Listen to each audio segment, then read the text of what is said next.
that they should be allowed to withhold food stamp funding that Congress lawfully approved. They were ordered by 3 separate courts to distribute food assistance and are still fighting to withhold it. The debate starting on the House floor over the continuing resolution to reopen the government. Congresswoman Rosa DeLauro making some points there about SNAP benefits. Let's bring in our panel for more on all of this. Fox News contributor Molly Hemingway, Democratic strategist Megan Hayes, and Fox News contributor Mark Thiessen. So as we head toward what is expected to be a positive vote on reopening the government, and we look forward to that, we're left to wonder where the Democratic Party sits right now. Here's what Political Playbook said. The fault lines facing both parties. Tales of Democratic disarray are hardly new, of course, but have amped up dramatically since Sunday night's Senate cave-in. And it's rough out there. We're seeing new levels of vitriol from the party's already fractious progressive base towards its moderately minded establishment. Importantly, that same anger is being voiced by ambitious centrist Democrats eager to jump aboard the populist train. You've got a divide that's becoming a chasm here, Megan.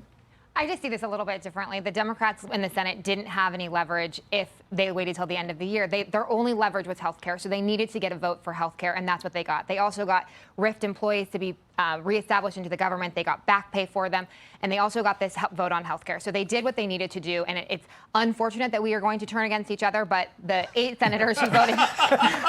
It's unfortunate we're going to have a circular firing squad, but they didn't have any leverage. So this is what they needed to do. We're going to open back up the government, and we can start working on a solution towards health care. Where do you think this is headed, Molly?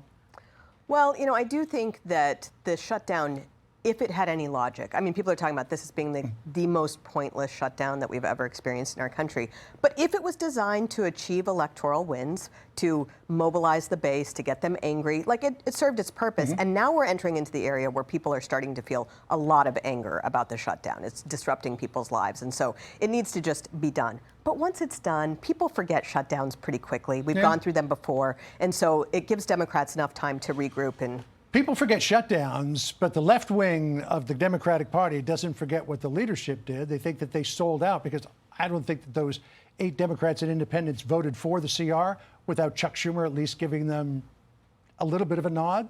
And now they want him gone. But this is the second time it's happened. I mean, he did this in 2019 when he shut down the government over DACA and also got nothing. So this is, you know, he's run into this cul-de-sac twice already. So the outcome is pretty much the same, and he seemed to survive as leader after that. All right, and it was just such a coincidence this morning that as the House was about to reconvene to take these votes, that Democrats released some emails from Jeffrey Epstein that apparently, according to the emails, tied Donald Trump more closely to Jeffrey Epstein. Donald Trump said this: the Democrats are trying to bring up the Jeffrey Epstein hoax again because they'll do anything at all to deflect on how badly they've done the shutdown and so many other subjects. Only a very bad or stupid Republican would fall into that trap. One of the emails said this: I want you to realize, this is from Jeffrey Epstein, that the dog that hasn't barked is Trump. Victim, name redacted, spent hours at my house with him. He has never been once mentioned. Police chief, etc. I'm 75% there. Turns out the victim was Virginia Giuffre, who in her testimony basically said Donald Trump didn't do anything wrong. So why are the Democrats doing this, Megan? I mean, this was going to come out regardless if it was this morning's emails or the... You're saying it wasn't targeted? I don't think it's targeted. I mean, they were going to do the discharge papers today anyway. So this was never going to go away. This is not going to go away. I don't understand why every single person, Democrat or Republican, does not want these files released. We are protecting pedophiles. These campaign ads are going to write themselves against anybody who votes not to have these released. You know, Michael Wolff, the author, also apparently was counseling Jeffrey Epstein in one email saying of Donald Trump, I think you should let him hang himself. If he says he hasn't been on the plane or to the House, then that gives you a valuable PR and political currency. You can hang him in a way that potentially generates a positive benefit for you. Or if it really looks like he could win, you could save him, generating a debt. Why is Michael Wolff counseling Jeffrey Epstein on how to hang Donald Trump out to dry? Yeah, that's what I thought was so interesting in these emails was that there were many journalists who were coaching Jeffrey Epstein and how to handle things, which is just a weird thing to see anybody doing, much less a journalist. But back to the original point, like that this is even a story today is something of a scandal, meaning Democrats they went out of their way to obstruct the name of the individual in question to make it seem like Donald Trump might have some secret here that needs to be exposed. And the reason why they obstructed the name is because Virginia Giuffre, the victim of Epstein, had publicly and repeatedly said that Donald Trump had never witnessed or participated in any bad activity. So this is just hard to take people seriously that they actually care about this.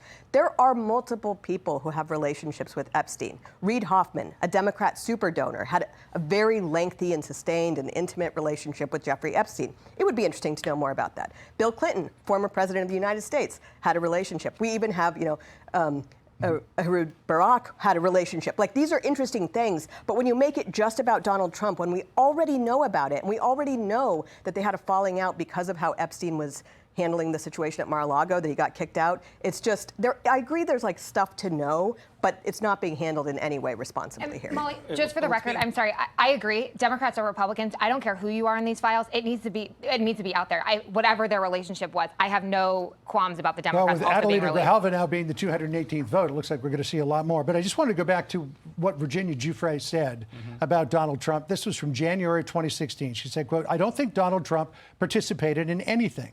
I never saw or witnessed Donald Trump participate in those acts, but he was in the house of Jeffrey Epstein.